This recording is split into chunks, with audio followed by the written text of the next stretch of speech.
Hello, everyone. Welcome to Digging Deeper again, YEG's Development Chat, brought to you by Clarity Development Advisory. I'm Dave Onishenko. I'm Rain and Sones. Today, we are going to have some fun.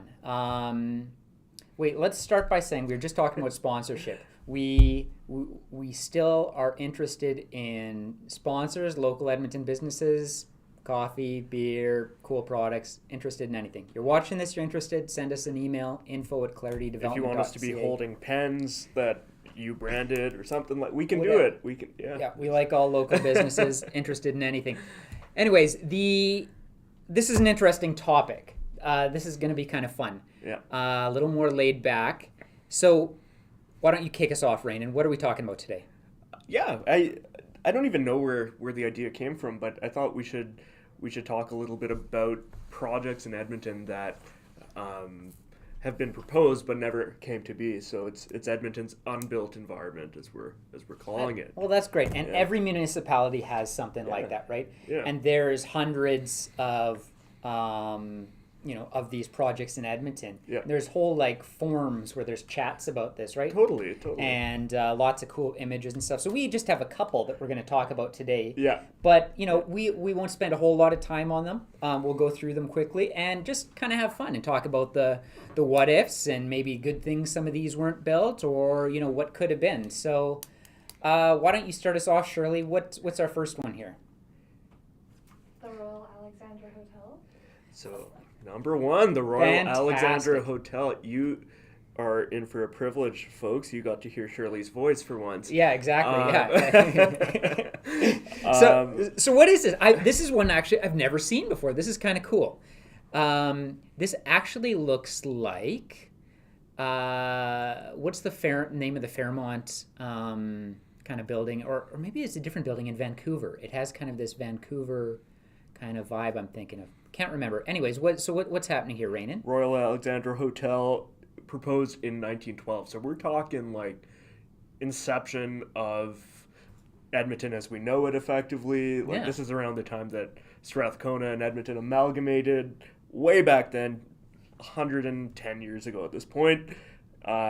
This is located at 101st Street and 103rd Avenue, which were not named that at the time, I can assure you that. And we're looking at the location of the current HSBC Bank place. That's the one that Epic just took, and they kind of redeveloped it, right? Where the city had a lot of employees and stuff, and it's great, beautiful lobby now. Yeah. But this would have been a cool building. I mean, this It would have been, it's very cognizant of some of the development at the time. 110 years ago, you saw happening in, like I said, Vancouver, tons in Toronto, obviously, a couple in Winnipeg.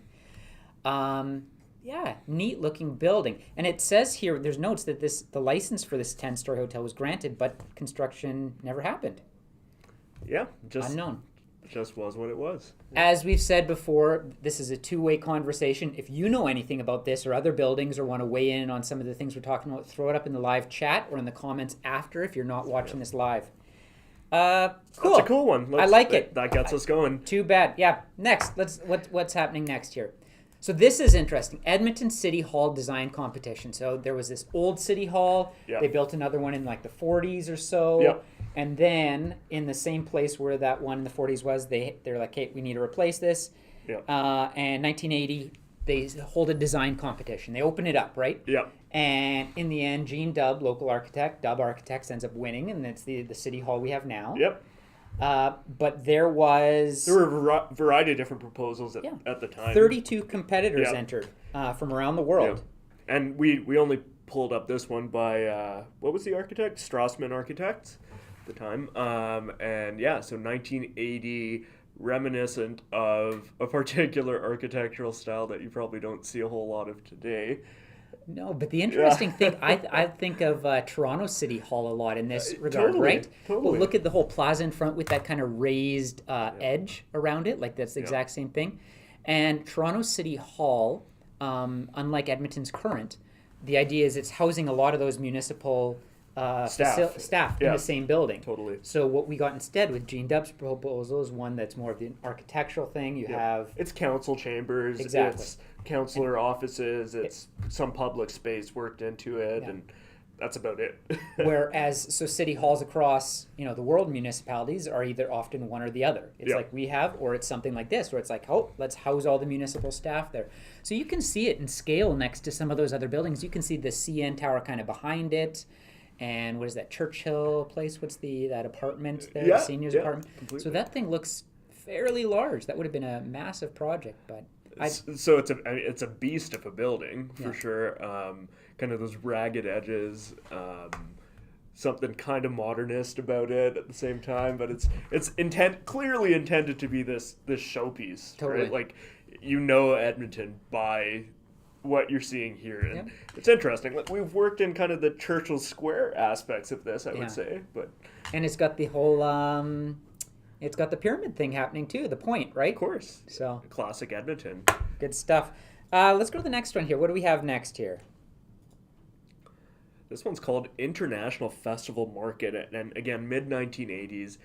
It was a weird time. It was the time that, if you think about it, like West Edmonton Mall was kind of in formation, and like there were lots of proposals at this time to like, well, what do we do with downtown now? How do we get things back to vibrancy? How do we attract people down here? How do we have residences down here? There are a number of different proposals. We don't have all of them from this time, but this is Jasper Ave and 97th Street, so you're talking east end of downtown. Yeah, and some of the extended Chinatown area that you see now. Yeah. And this is cognizant of a lot of these urban redevelopment schemes at the time, which was demo of huge blocks and put up something that's supposed to be this tourist magnet, right? Yeah. And there was a note here that, farmers markets and covered air farmers markets were popular across North America at the time. They're trying to mimic successful ones like St. Lawrence Market in Toronto and Granville and Vancouver and stuff like that. It's interesting. There's a lot of these old proposals. For some reason, they love putting like hot air balloons floating up in like the foreground to give you a sense of like depth or scale. And just a sense of modernity. Like... Or is the whimsical nature of having fun. Oh, look, a hot air balloon's going by. Totally. Well, I mean, you can see a couple of the historic original buildings there on Jasper Avenue that are still kicking around. And so they were kind of thinking, like, let's work this in just kind of behind Jasper Avenue, have that gathering space, that catalyst for downtown. Sure. And I don't know anything else about this project. No. Yeah. No. Well, okay, let's go to the next one, because the next one is similar too. Yeah. Excuse me. Piggybacking on that idea, one big idea was this enclosed arcade, enclosed open air area along 102nd Street. Yeah. So closing that down, connecting it to what is kind of the mall now, and this kind of happened though. This kind of happened. How so? Have you seen Commerce Place? Well, I guess, yeah. So they took it and they internalized it. Yeah, I mean, the architectural concept behind an arcade. Yeah. I mean, these have been... There's a lot of history to arcades. You can go back to the Middle East and hundreds of years back and see this sort of conception. And this, to some degree, was open air, but like covered, right? Protected from the elements. Protected from the elements. Yeah. But you see these around the world in various forms where it's completely enclosed, where it's open, what have you. But we kind of got this. I think we kind of did. The funny thing is, so this and the other proposal too, you notice the domed glass? Yeah. That was big at the time, right? Completely. Well, think of like West Edmonton Mall, built early 80s, same thing too. The big domed glasses over the walkway, Europa Boulevard, same nobody idea. was thinking about like, how are we going to maintain this? How much is it going to cost? That's an afterthought, right? Yeah, we just need to finance this today and we're good. Well, you see a lot of these being replaced they're all being removed. by clear stories, right? Where they just lift it up, solid roof, and then glass on the sides. Think Hub Mall at the university. Yeah.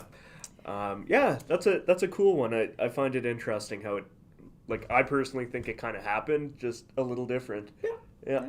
Interesting. Yeah. Okay, let's go to the next one here. Okay, this is a good one. This is probably the most interesting one that we have today, to me anyways. So this is one also that got kind of the furthest too. So this was the Omniplex. The idea being this was a multi-sport venue that was proposed just beside downtown, and it would be both football and hockey and anything and everything in between. So not to throw a little shade at Calgary, but this sounds a little bit like what they were proposing a few years back. It was. The exception being, I think they had the ice with this. The idea was that it would raise from the bottom, or it would be lifted from the top or something. Like the whole ice surface would be different and move around. So this got so far that it was put as a plebiscite on a ballot during the municipal election in 1970, and it lost. It lost. I mean, there was tons of lobbying going on at the time for this, and it's emblematic of like the last 100 years in Edmonton of pushes for different types of arenas. And we have Rogers Place today in downtown Edmonton, and that's one that actually got done. But there were a number of these types of proposals through time for our various sports teams, and super interesting. Do you know exactly where this one was? That's a good question here. Looks we're again east end of downtown. I mean, a lot of these big proposals seem to have been in that area for some reason, and I think it's there's been challenges in that area, sure. and often that thought from the community of like, we just need one big thing that's going to fix it. Right? The funny thing with arenas and stuff trying to be that urban catalyst, maybe arenas more so when you have a lot more activity on a regular basis. Yeah. Stadiums are the worst. Like football stadiums. They're not catalysts. No. They're almost the opposite. They turn their back on. Yeah, and they're used like like 10 times a year in the odd concerts and stuff. So it isn't a economic catalyst. The funny thing is though, the original price tag at this time, they were estimating $32.5 million.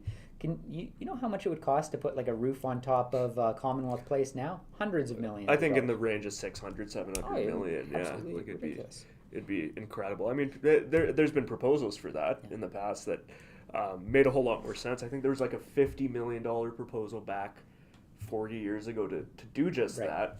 Probably for the Commonwealth Games or something. They were like, we built this, let's throw a roof on it now. The problem is, so with multi-sport venues, and you see this across North America, because there's a big push at this time in the 70s, 60s, and 70s to build multi-sport venues. And the big one was football, baseball, right? Mm-hmm. Yeah. And most of them have been torn down now because they didn't do either of them very well. Yeah. They were terrible for one or the other. They're often more terrible for football as they're trying to shoehorn that in the stands. You've got these bizarre, like the closest seat in this area is 200 meters away from, So unfortunately, sport-specific stadiums are the biggest thing now. Unfortunately, in the sake that it takes a lot of resources and space and all that to do so. But even like soccer, MLS, they want soccer-specific stadiums. They want their stadiums. Yeah, they don't want to be at Commonwealth Stadium. No. Your fans are so far from the field. Exactly. And anyways, that was one of the reasons too. There's pushback. NHL president at the time was concerned this didn't meet professional standards, and we would have torn it down by now had we built it. Granted, it would have lasted as a it wouldn't have lasted relic of sort of. I mean, maybe football. Look at the this glass wall. I mean, it's very conceptual in nature, right? Yeah. This is not any degree of detailed architecture, but what would the heat retention be like in this building is my question. Snow load on that glass. Oh, it'd be incredible. I mean, they've clearly got some sort of structural components to these wires above, but don't ask me. I'm not a structural engineer. So. Let's move on to the next one. Now check this out. The Centennial Pylon. This is one that I knew nothing about. Oh, you hadn't heard of this one? No, did you? Yeah, I've heard of this one. So this was proposed when the original Ram was built in the 60s here. Yeah. At the 100-year mark.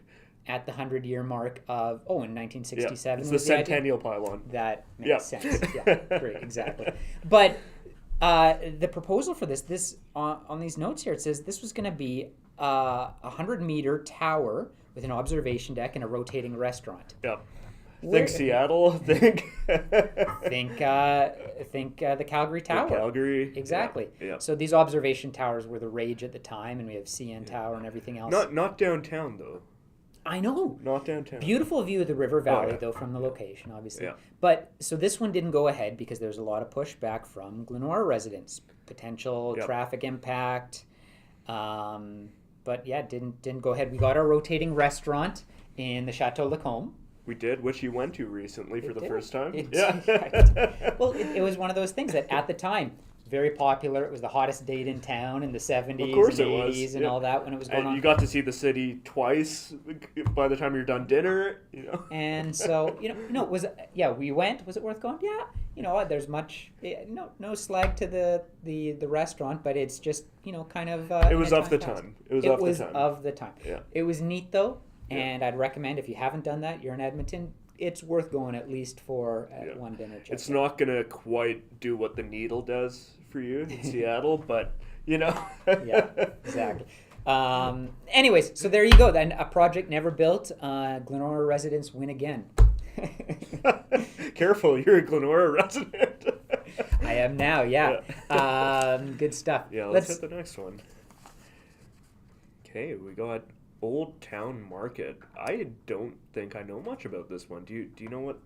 No, and so this is another one, east side of downtown. This was a little bit later. This is east of the Brighton block there, and same idea. It's in the same vein. If you look at it, it looks a lot like kind of St. Lawrence Market, that roof line and stuff in Toronto. That's almost just a copy paste to St. Lawrence Market. So it's funny because it's a lot of these urban revitalization efforts. I'm sure there were planners who were going around selling the virtues of, this worked in this market. Why don't you copy and paste and replicate it here, right? Yeah. And maybe it did in some markets, but a lot of these things need to grow organically. And when you try to some degree, anyways, right? Like you need to have the bones of retail and commerce to some degree, even if it's small scale, whatever. And then, some of those can kind of be enveloped by this, but hard to do. Just let's plop it down over there and see what happens. The funny thing is there's this big push for these indoor contained farmers markets, it seemed, in the 80s and 90s. Then a break, and it wasn't until like the 2010s that we saw this revitalization of outdoor farmers markets across Canada, and especially here in Edmonton. Well, let's flip that back though. Where's our downtown farmers market now? Right there. Oh, well, there is one. Yes. Right there. That's the location of our former 104th Street Market. Yeah. And that's fully indoors now, in the east end of downtown. So we kind of got there. It is, and I've yet to actually check it out. I haven't been. It's a cool space. Is it? Yeah. I have to check it out. I like the outdoor markets in the summer, but maybe I need to check that one out. I mean, we do have Strathcona. I don't know when Strathcona Farmers Market started, but I want to say it's probably around that time. I would expect so. I don't know the history of it too much, but even with this, it's you've got kind of the internal market that can operate more than once a week, for example. And we're seeing this here downtown with this one. They just announced that they're going to open on Fridays now as well. So there's something there. Well, if you know any more information about the Strathcona Farmers Market, throw that up in the chat or send a comment after. I'm interested to know when that originally started and how it ties into this. Me too. Yeah. Okay, let's go to the next one here. This is one that I picked here. So this is a more recent one. This is the 102 Street Center, and this was proposed recently. It was Hines with Aimco backing it too. Yeah. And this is. I guess right behind what is the old Bay and U of A Enterprise Square space in what is the Dynalife Labs now. This was always the location for a tower, Manulife 2 it was called. Sure. And there were renderings, we don't have them up right now, but there was a rendering of another tower that was almost identical to Manulife Place and a little hotel annex too. Mm-hmm. And that never went ahead with some of the recession in the 80s and everything. What year was this about? Well, this was about 2015, 2016. So when there was competition for Enbridge looking for space, and then the city of Edmonton looking for space. Yep. So this was a proposal for a couple of these big office moves. Yep. Before kind of what we saw with a glut of office space. Stantec 2, I think they may have even pitched that too, but Stantec was destined for the Stantec Tower. Of course, yeah. But anyways, this is back. Dynalife renewed their lease on this space for a number of years, so this is off the drawing board. But I love this one. It was a very cool project. A cool building, yeah. A very cool shape to it. I got that glass curtain wall or whatever you'd call it. Yeah. But and the thing that was interesting about it, the access for this, because directly north of it is the YMCA. Yeah. So it wouldn't have an end block. This was a mid-block access, which we don't have a ton of those. That's true. In Edmonton, we have these long, rectangular blocks downtown. Yep. And so this is one that would occupy a middle portion of the block. Right.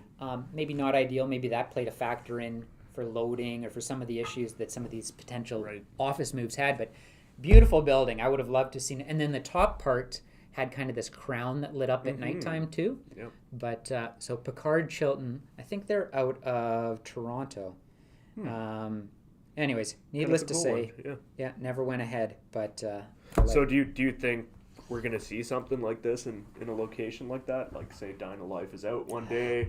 Is that a good location? Like, let's assume we don't have this oversupply of office space right now, and is that one of those areas you could see some future downtown growth? Absolutely, but the funny thing is it's so localized and regionalized where office space is in Edmonton. You had your financial core. It was centered around Manulife. Sure. That kind of moved over where Enbridge places, or the Kelly Ramsey.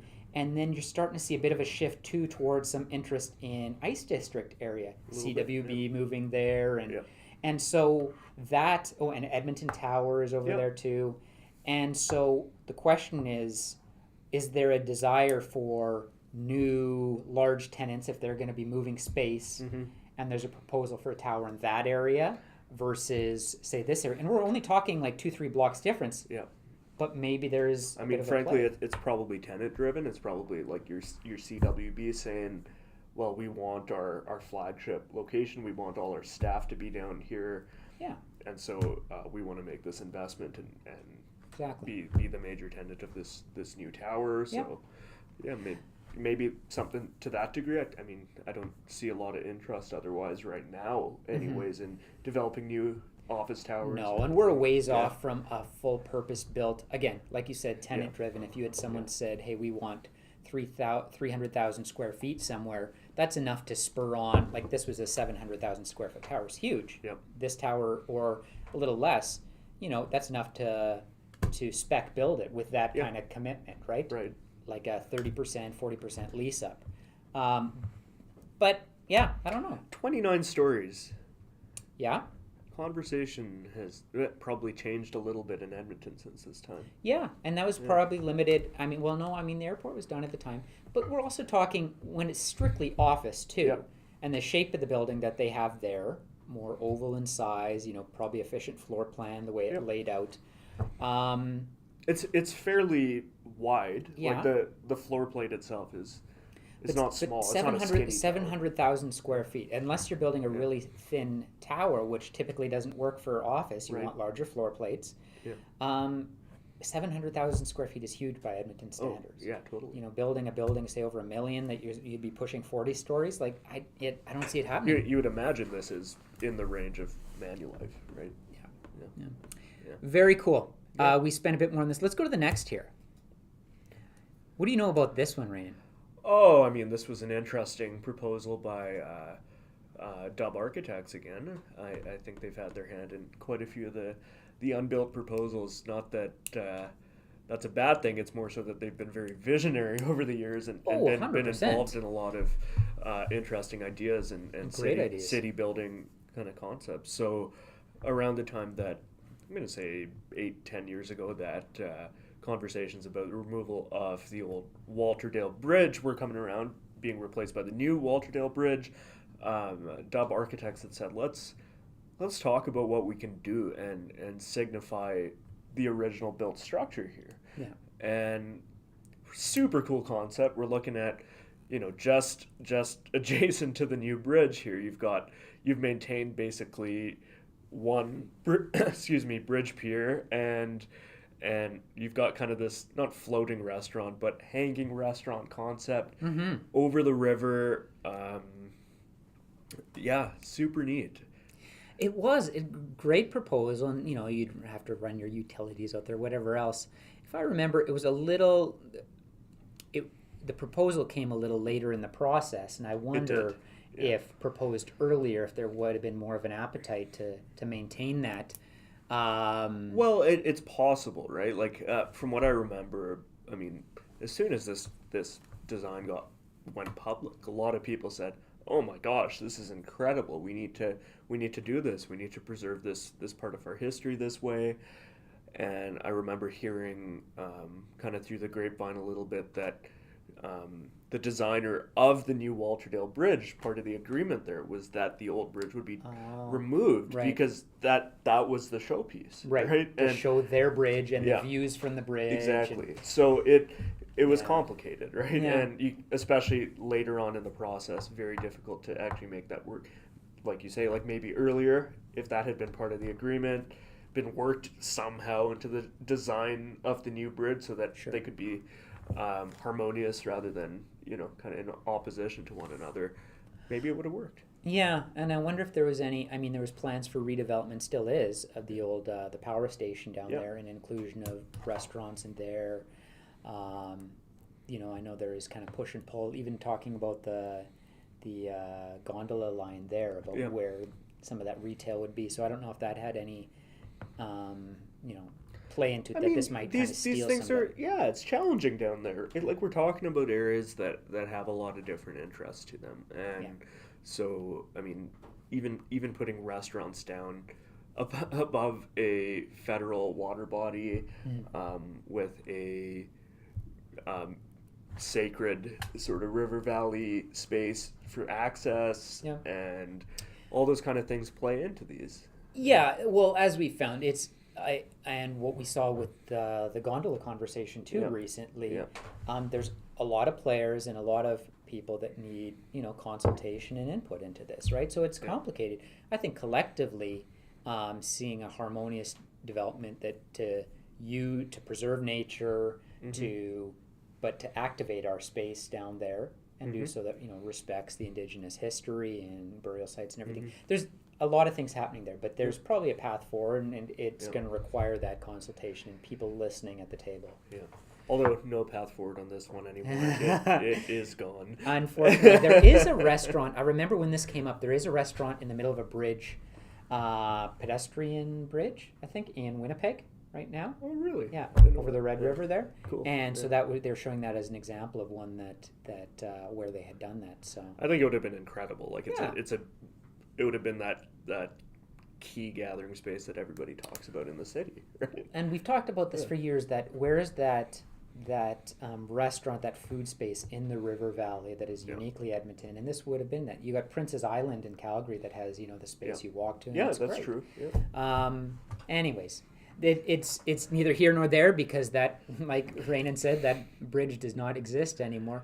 So, Gene, we love your creativity. We like your visionary exercises. Keep it up. Edmonton is a better place with people like you in it doing stuff like this. So, can't wait for the next thing that you and Michael and the rest of your team come up with. Do we have any honorable mentions? Anything that didn't make the cut here today? Ooh, yeah, well, I guess, just with time and everything. I always like the Eagle's Nest building. That was a proposal. I think Peter Pocklington had a play in that a number of years ago. The Galleria project. This is U of A proposal down just by downtown as well. Oh, yeah. And we're talking about a new campus, effectively, and housing and those types of things for the university's arts department, I think. Right. And would have been kind of interesting. There was a lot of conversation on that, I'm going to say 7, 8, 9 years ago, and it doesn't exist today. I don't know. Anything else come to mind? There's a ton. There have been towers proposed over the years that would have been really neat to see go up. Maybe next time, and it would be good to get maybe a historian on here, someone who's got a keen eye for that. Mr. David Holdsworth, perhaps, or Eric Backstrom has done a great job on Twitter covering some of that. But we could talk about not just Unbuilt, but how about built and doesn't exist anymore, right? Yeah. So everything from the old post office to some historic buildings that have gotten knocked down over the years. I think that would be cool to talk about. Another, do I have the book here? This was a good one, and I'm going off camera a bit here, but Capital Modern. This was a very cool book that came out about 15 years ago, talking about all the great modernist buildings built between the late 40s and the 60s in Edmonton. A lot of cool history here. If you appreciate that architectural style at the time, you can see Hemingway's pool right on the front of that. That's undergoing its own redevelopment now with the rec center integration. So, man, we could talk about this all day long. our focus was on unbuilt projects for today, but we'll follow up with some more of these talks about the built environment in Edmonton and the evolution of Edmonton in the future here. So thanks for joining us. That was fun. Thanks a lot. We'll talk to you soon. And as we said before, throw some comments up in the chat. Fire us an email anytime. claritydevelopment.ca is our website. Check out some of the stuff we're working on, and we'd love to do some work with you guys on your development projects. Even just answer any questions you have about development in Edmonton. We're happy to do that and have a team to help take care of that. So thanks again. We'll talk soon.